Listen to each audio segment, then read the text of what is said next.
Why was turning back the worst choice? That's a question that challenges one of the most fundamental and agonizing decisions any pilot can face. When something goes catastrophically wrong shortly after takeoff, when you're low and slow and the engine has failed, do you attempt to return to the runway you just left, or do you accept that you're not going back and look for somewhere anywhere else to land? For Greg Biffle, Dennis Dutton, and Jack Dutton, that decision to turn back may have sealed their fate. The aircraft impacted the ground just 1,800 feet short of the runway they were attempting to reach. 1,800 feet. They were so close. If turning back was the wrong choice, why did they almost make it? And if it was the right choice, why didn't those final 1,800 feet work out? Welcome back to the channel. Today we're examining one of aviation's most controversial and dangerous maneuvers, the impossible turn, the decision to turn back to the runway after an engine failure on takeoff, and why in the Greg Biffle accident, this choice that seems so logical may have been exactly the wrong one.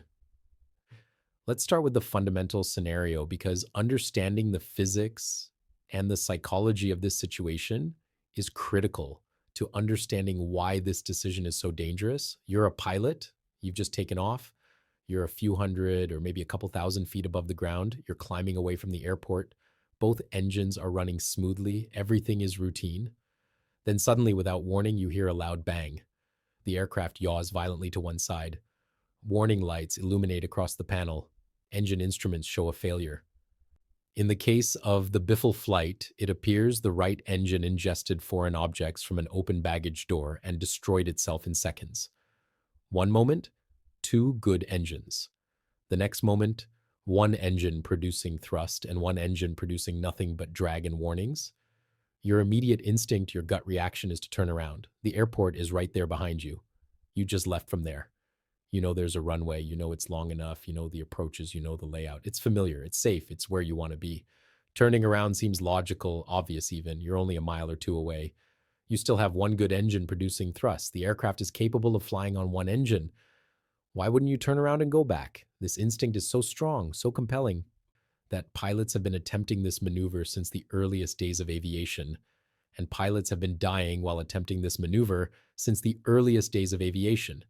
It has a name in the aviation community, the impossible turn. Not because it's literally impossible in all circumstances, but because for most pilots and most aircraft, under most conditions, attempting it is fatal.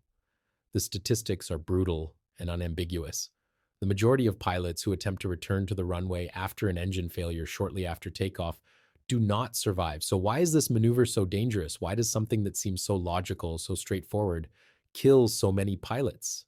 The answer lies in understanding the energy state of the aircraft and what happens to that energy state when you turn. Let's break it down step by step, because this is absolutely critical to understanding why turning back may have been the worst choice in the Biffle accident. When your aircraft is climbing away from the airport after takeoff, you have energy in two forms: kinetic energy, which is your airspeed, and potential energy, which is your altitude. Both of these forms of energy are limited and precious, especially if you've just lost an engine. Your airspeed is probably somewhere between 100 and 150 knots, depending on aircraft type and how far into the climb you are. Your altitude is probably somewhere between 500 and 3,000 feet, depending on how long you've been airborne. This total energy, kinetic plus potential, is all you have to work with. You cannot create more energy. You can only spend the energy you have. When you lose an engine, several things happen simultaneously that drastically reduce your available energy. First, you lose thrust from the failed engine, obviously. But you don't just lose that thrust, you actually gain drag from the failed engine. The windmilling propeller or the dead turbine creates significant drag. So instead of having, say, 5,000 pounds of thrust from two engines, you now have maybe 2,500 pounds of thrust from one engine minus maybe 500 pounds of drag from the dead engine, giving you a net of 2,000 pounds. You've lost 60% of your effective thrust. Second, you now have asymmetric thrust, which creates a constant yawing moment that you must counteract with rudder. That rudder deflection creates additional drag. You're now flying with the rudder held over, creating drag continuously. Third, your climb performance is drastically reduced. An aircraft that could climb at 2,000 feet per minute on two engines might only be able to climb at 300 feet per minute on one engine. or possibly not climb at all if you're heavy or at high altitude or at high temperature. You might actually be descending even with full power on the good engine. Now let's talk about what happens when you turn. When you bank the aircraft to turn, you increase the load factor, the g-force experienced by the aircraft. In a level turn, the wings must produce enough lift not only to support the weight of the aircraft, but also to provide the centripetal force to turn. In a 30-degree bank turn, the load factor is about 1.15 Gs. In a 45-degree bank turn, it's 1.41 Gs. In a 60-degree bank turn, it's 2 Gs. Here's the critical thing most people don't understand. When load factor increases, stall speed increases. Stall speed increases by the square root of the load factor. So if your normal stall speed is, say, 80 knots, in a 30-degree bank turn, it becomes 86 knots. In a 45-degree bank turn, it becomes 95 knots. In a 60-degree bank turn, it becomes 113 knots. You need more airspeed just to avoid stalling when you're in a bank. But wait, it gets worse. When you're turning, unless you add power, which you can't do if you're already at maximum power on your one good engine, you're going to lose airspeed. The increased drag from the bank, the increased induced drag from producing more lift, all of it bleeds away your kinetic energy. So you're in a situation where you need more airspeed to avoid stalling because you're in a bank, but you're simultaneously losing airspeed because you're in a bank. This is a fatal trap. Most pilots, when they realize they're losing airspeed in the turn, do the instinctive thing. They pull back on the yoke to try to maintain altitude. But pulling back increases the angle of attack, which increases drag even more, which decreases airspeed even more, which gets you even closer to stall speed. You're in a descending spiral of energy depletion, airspeed decreasing, stall speed increasing, altitude decreasing, and if you're only at 1,000 or 2,000 feet to begin with, you run out of altitude before you can complete the turn. The math is unforgiving. Let's say you're at 1,000 feet when the engine fails. You're climbing away from the airport at a ground speed of, say, 120 knots, which is about 200 feet per second, about 2 miles per minute. After 30 seconds of flight, you're 1 mile away from the departure end of the runway. Now the engine fails. You want to turn around and come back? To turn 180 degrees and reverse your course, you need to make a turn. Let's say you use a 30-degree bank, which is a fairly modest bank angle. At 120 knots, your turn radius is about half a mile. Your turn diameter is about a mile. So to turn 180 degrees, you need to fly through roughly 1.5 miles of turn path. At 120 knots, that takes about 45 seconds. But remember, you've lost an engine. You're not maintaining 120 knots. You're decelerating. You're also descending because your single engine climb performance is marginal at best. Let's say you're descending at 300 feet per minute. In 45 seconds, you've descended 225 feet. You started at 1,000 feet, so now you're at 775 feet. But you're not done. You've turned around, but now you're still a mile or more away from the runway threshold. You need to descend from 775 feet to 0 feet to runway elevation over a distance of 1 mile. That's a descent gradient of about 700 feet per mile, which is about a 12% gradient, which is extremely steep.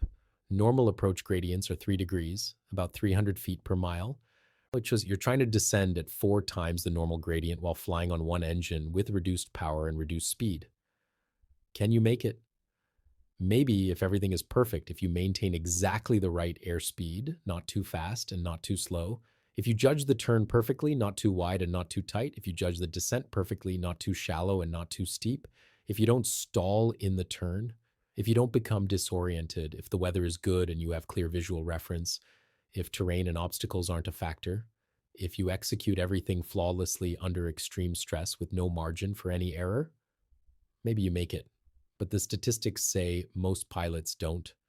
The NTSB database is full of accidents where pilots attempted this maneuver and didn't make it, stalled in the turn, descended into terrain short of the runway, lost control at low altitude. The accidents are remarkably similar. The wreckage is always close to the airport, often just a few hundred or a few thousand feet short of the runway they were trying to reach. The pilots almost made it, but almost doesn't count. Now let's contrast this with the alternative. Instead of turning back, what if you commit to landing straight ahead or with only minimal maneuvering, say 30 degrees or less of turn? You're pointed away from the airport, you're not going back. You're going to land somewhere else, somewhere that's not a runway, somewhere that's probably not ideal. Maybe it's a field, maybe it's a road, maybe it's trees, maybe it's water. It's not where you want to be. But here's the thing, you're going to maintain control of the aircraft all the way to the ground. You're not turning aggressively, so you're not increasing your stall speed. You're not bleeding energy in a steep turn. You're maintaining the best glide speed for your aircraft. You're staying coordinated, keeping the aircraft under control. You're picking the best available option ahead of you, whatever that might be. You're setting up for an off-airport landing using all the techniques you were taught for emergency landings. And when you touch down, yes, the aircraft might be damaged. Yes, you might get hurt, but you're in control. You're making a controlled landing rather than an uncontrolled crash. The statistics for this choice are dramatically different. The survival rate for controlled off-airport landings is vastly higher than for loss of control accidents during attempted turnbacks. Yes, the aircraft often sustains damage. Yes, there are sometimes injuries, but fatalities are much less common because the aircraft impacts in a controlled flight attitude at a survivable speed rather than in an uncontrolled stall spin at high descent rate. This is why the conventional wisdom in aviation, especially for single-engine aircraft and light twins, has been for decades that you should not attempt to turn back after an engine failure on takeoff unless you have specific altitude, specific training, and specific knowledge that the maneuver is feasible in your aircraft under current conditions. The rule of thumb that's been taught for years is that you need at least 500 to 1,000 feet of altitude to even consider attempting a turnback, and even then it's risky. But the Citation is not a light piston twin. It's a jet with significantly better single-engine performance. It can climb on one engine under most conditions. It has more excess power. It has better systems. The pilots are required to be more highly trained. Does this change the calculus? Does the better performance of a jet make the turn back a viable option when it wouldn't be in a piston twin? Maybe, but only if certain conditions are met. You need adequate altitude. You need adequate airspeed. You need adequate weather with good visibility. You need adequate crew coordination with one pilot flying and one pilot managing systems. You need adequate decision-making without hesitation or second guessing. You need adequate recognition of what's happening and how to respond. And critically, you need adequate distance from the airport. If you're only a mile away when the engine fails, turning back might be feasible. If you're 5 miles away, it's probably not because the turn and the approach back will take too long and too much altitude. Let's examine what we know about the Biffle flight and whether these conditions existed. The aircraft departed runway 10 at Statesville Regional Airport. Weather was marginal VFR, ceilings 1,200 feet broken, visibility 5 miles and drizzle. The aircraft climbed to approximately 2,000 feet based on limited ADS-B data. At some point during this climb, the right engine apparently failed catastrophically, likely due to foreign object ingestion from the open baggage door. 2,000 feet. That's more altitude than the 500 to 1,000 feet rule of thumb for light aircraft. That suggests the turnback might have been feasible. The aircraft was apparently only a mile or two from the airport when the failure occurred, based on the fact that they were able to maneuver back and nearly reach the runway. That's a short distance, which also suggests the turnback might have been feasible. The Citation's single-engine performance should have been adequate to maintain or even gain altitude. These factors together might explain why the crew decided to turn back. It seemed feasible. It seemed like the right choice, but several critical factors worked against them. First, the weather. Marginal VFR with low ceilings and reduced visibility means poor visual reference. When you're maneuvering at low altitude trying to judge your position and altitude relative to the runway, you need clear visual references. You need to be able to see the runway, see the horizon, see the ground, judge your height and your distance accurately. In marginal VFR, especially in drizzle and low clouds, those references are degraded or a bit absent. It's very easy to misjudge. Very easy to think you're higher than you are or closer than you are. Second, workload. Managing an engine failure is a high workload task even under the best circumstances. You have to identify the failed engine, secure it, run checklists, manage systems, maintain aircraft control, navigate back to the airport, set up an approach, configure the aircraft for landing. Now, if you have two experienced pilots working together, this workload can be managed. But if you're essentially flying alone because your co pilot is inexperienced or unable to help effectively, you're trying to do everything yourself while hand flying the aircraft with asymmetric thrust in marginal weather. The workload becomes overwhelming. Third, the chaos factor. If the baggage door was open, there would have been tremendous wind noise, possibly items flying around the cabin, uncertainty about what was happening. Was it just an engine failure, or was there structural damage? Was there fire? What else might be wrong? This uncertainty and distraction degrades decision making and execution. Fourth, and this is critical, the energy management. Even though the Citation can fly on one engine, that doesn't mean it has excess energy to waste. Every degree of bank costs energy. Every second spent turning costs energy. Every foot of altitude lost in the turn is altitude you need for the approach.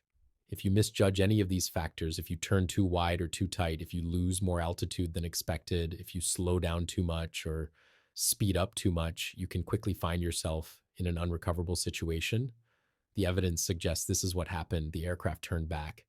They maneuvered toward runway 28. They apparently got lined up, or nearly so. The final ADS-B data point shows them low and abeam the airport, presumably on a base leg or short final for runway 28. But they were too low. They were descending, and they didn't have enough altitude to reach the runway. They impacted terrain 1,800 feet short. 1,800 feet is about a third of a mile at a normal approach speed of, say, 110 knots. That's about 10 seconds of flight time. They were 10 seconds from survival, 10 seconds from making the runway, and probably walking away. But they didn't have those 10 seconds because they didn't have the altitude. And they didn't have the altitude because the turnback had cost them more energy, more altitude, more airspeed than they could afford to spend. Here's the agonizing question: what would have happened if they hadn't turned back? What if, when the engine failed, Dennis Dutton had made the immediate decision that they weren't going back? What if he had committed to landing straight ahead or with minimal maneuvering, looking for the best available option in front of the aircraft? The terrain around Statesville is rolling hills, farmland, some wooded areas, some open fields, some roads. It's not ideal, but it's not the worst terrain for an off-airport landing. If the crew had maintained aircraft control, maintained best glide speed, picked the best field or road ahead of them, and executed a controlled emergency landing, would they have survived? We can't know for certain, but the statistics suggest yes, probably. Controlled landings in fields or on roads, even in jets, are often survivable. The aircraft sustains damage, sometimes substantial damage. There might be injuries, but the survival rate is high because the aircraft impacts in a controlled attitude at a survivable speed. The cockpit remains intact. The occupants remain restrained. The deceleration, while violent, is survivable. Compare that to what actually happened. The aircraft impacted short of the runway in a nose-low attitude at significant descent rate. The impact forces were not survivable. All three occupants were killed instantly. The aircraft was destroyed, and it happened because they were 1,800 feet short of the runway they were trying to reach. They almost made it, but almost wasn't enough. This is the cruel mathematics of the impossible turn. You're attempting a maneuver that requires nearly perfect execution with almost no margin for error. If you get everything exactly right, you might make it. But if you misjudge anything, if you make any error in energy management or altitude judgment or turn radius, you end up short of the runway, too low to recover in an uncontrolled descent. And because you're pointed back toward the airport rather than away from it, you don't have time or altitude to transition to a controlled landing elsewhere. You've committed to the turn back, and when it doesn't work out, you have no plan B. This is why experienced instructors and safety experts have been trying to pound this lesson into pilots' heads for decades. The turn back is a trap. It looks feasible. It feels like the right choice. Your instinct screams at you to turn around and go back to the safety of the runway. But unless you have significant altitude, well beyond the minimum rule of thumb, unless you have excellent weather, unless you have practiced this specific maneuver in this specific aircraft and know exactly what performance to expect, unless you make the decision immediately without hesitation, the turn back will kill you.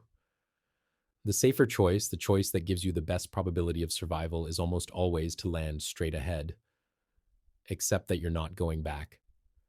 Commit to a controlled off-airport landing. Use the altitude and energy you have to find the best available option ahead. Maintain aircraft control all the way to the ground. Yes, the aircraft might be damaged. Yes, it's not what you want, but you'll probably survive. You'll walk away. You'll fly again another day. But this message, as simple and clear as it is, remains one of the hardest lessons for pilots to internalize. Because turning back just seems so logical. The airport is right there. You can see it. You just came from there. Your brain cannot accept that the safe thing, the familiar runway, is actually unreachable. Your instinct tells you to try. And if you're in a more capable aircraft like a jet, if you have some altitude, the temptation is even stronger because it seems like you should be able to make it. And sometimes pilots do make it. Sometimes the turn back works. The altitude is sufficient. The weather is good. The execution is perfect. The aircraft makes it back to the runway. Everyone survives. And those success stories reinforce the idea that turning back is viable. But for every success story, there are multiple accidents where pilots attempted the same maneuver and didn't make it. The success stories make the news and become legendary. The failures become statistics in the NTSB database. Greg Biffle's accident will now become one of those statistics. Another case where the turnback seemed feasible, seemed like the right choice, but ended in tragedy. The preliminary report will eventually tell us more about exactly what happened. How high were they when the engine failed? What was their exact flight path during the turn? What was the crew doing in terms of checklist execution and decision-making? What does the CVR reveal about their thought process? But we already know the fundamental outcome. They turned back. They almost made it. And 1,800 feet short of the runway almost wasn't enough. Would they have survived if they'd landed straight ahead instead? We can't know for certain. Maybe they would have hit trees and died anyway. Maybe the terrain ahead was worse than the approach to the runway behind them. Maybe turning back was actually the right choice and they just made some small error in execution that cost them those final 1,800 feet. Or maybe probably turning back was the worst choice. Maybe if they'd committed immediately to landing ahead, picked the best available field or road, maintained aircraft control, and executed a controlled emergency landing, they'd be alive today. The aircraft would be damaged. The landing would have been rough. There might have been injuries, but they'd have survived. That's the lesson the statistics teach us. That's the lesson that every engine failure accident reinforces. So why do pilots keep making the same choice? Why do we keep attempting the turn back despite decades of evidence that it's usually fatal? Because the instinct is overwhelming. Because turning back seems so logical. Because committing to an off-airport landing ahead feels like giving up, like accepting defeat, like not even trying to save the aircraft. The psychological pressure to at least try to get back to the runway is immense. This is why training is so important. This is why we need to practice decision-making for these scenarios before they happen in real life. This is why simulators exist, to let you experience these situations and learn the lessons without dying. You need to internalize deep in your gut that turning back is almost always the wrong choice. You need to train yourself to overcome the instinct to commit immediately to landing ahead, to accept that you're not going back. And if you're going to attempt to turn back, you need to know exactly what performance your aircraft is capable of and exactly what altitude you need. You need to practice the maneuver at altitude with an instructor. You need to know precisely what bank angle to use, what airspeed to maintain, how much altitude you'll lose. You need to have briefed it, thought about it, established personal minimums that are well above the published minimums. And even then, you need to recognize that real emergencies don't happen in perfect conditions with perfect execution. For the citation specifically for jets in general, the better single-engine performance means the turnback might be more feasible than in light piston twins, but only if conditions are right. Adequate altitude, probably at least 2,000 to 3,000 feet. Good weather with clear visibility, experienced crew working together effectively. Immediate decision-making without hesitation. And even then, you need to execute perfectly. Any error, any misjudgment, any distraction, and you end up short of the runway, like the Biffle flight did. The title of this video asks why turning back was the worst choice. The answer is that it probably wasn't the worst choice because of what they chose, but because of what turning back required that they didn't have. It required more altitude than they had. It required better weather than they had. It required better crew coordination than they apparently had. It required perfect execution under extreme stress. It required margins they didn't have. And when you attempt a maneuver that requires resources you don't possess, the outcome is usually fatal. The safer choice, the choice with the higher probability of survival, would have been to commit immediately to landing ahead, accept the off airport landing, maintain control, find the best option, execute a controlled emergency landing. Would they have survived that choice? We can't know. But the statistics and the physics say probably yes, because controlled landings have high survival rates. Uncontrolled impacts short of the runway you are trying to reach do not. This is the lesson from the Greg Biffle accident. This is the lesson from hundreds of similar accidents before it.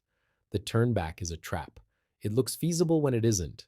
It seems like the right choice when it's usually the worst choice. And the only way to avoid this trap is to train yourself beforehand to make the harder choice, the less instinctive choice, the choice that accepts you're not going back. Because when the engine fails for real, when you're low and scared and running out of options, you won't have time to think it through. You'll do what your training and your instinct tell you to do. And if your training hasn't overridden your instinct will kill you. Fly safe, train hard, brief the emergencies before you encounter them, establish personal minimums well above published minimums. And remember, the runway behind you is almost always unreachable. The field ahead of you, whatever it is where you're going to land. Accept it, commit to it, and execute it. That's how you survive. Thanks for watching.